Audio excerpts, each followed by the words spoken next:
Tahu nggak, hal yang paling membebani mental dalam relasi sosial adalah ambisi mengejar validasi lewat kesempurnaan. Karena kita terlanjur percaya kalau kita tidak lebih dulu menyesuaikan diri, kita akan ditinggalkan. And hi, welcome back to my channel. Sambil nemenin aku ngafe, kita cerita-cerita lagi ya tentang dinamika sosial yang biasa terjadi di sekitar kita, dimana banyak orang hidup dengan memaksakan diri supaya terlihat punya, terlihat pantas, diakui, dan tidak tertinggal. Akhirnya mereka memilih berkompetisi dalam citra dan pembuktian hanya agar tidak merasa kalah.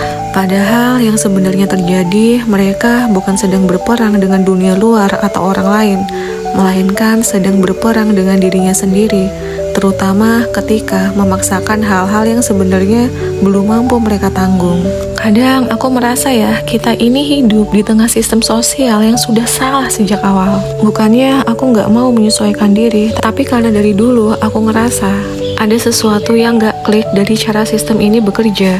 Kalau banyak orang terus berusaha terlihat pantas, padahal diam-diam membohongi keadaan sebenarnya, hidup mereka pelan-pelan akan dipenuhi sama rasa takut. Takut ketahuan, takut tidak dianggap, dan takut ditinggalkan. Lalu dari situ akan muncul rasa tidak berdaya dan terkucilkan, yang akhirnya membuat hati jadi mudah goyah dan mental mudah lelah.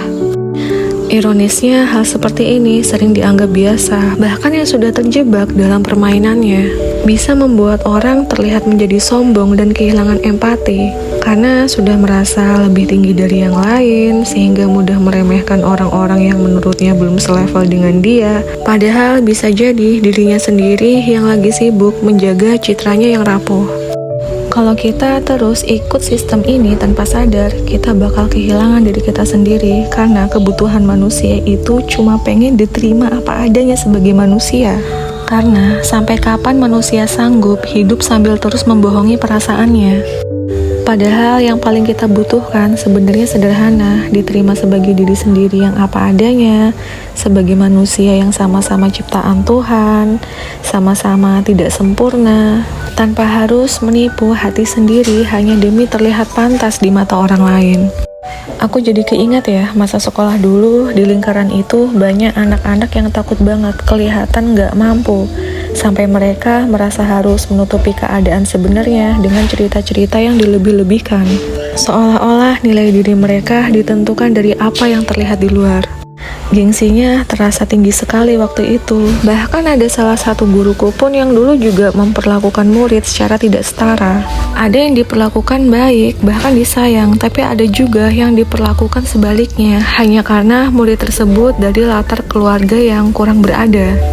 Untuk seseorang yang bekerja dengan latar belakang dunia pendidikan, menurutku ini gak etis sama sekali.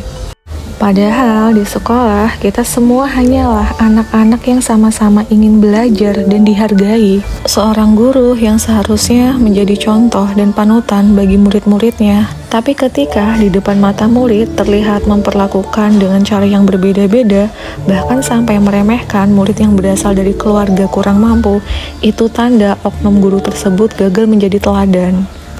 Terlebih di mata orang tua memandang sekolah sebagai rumah kedua.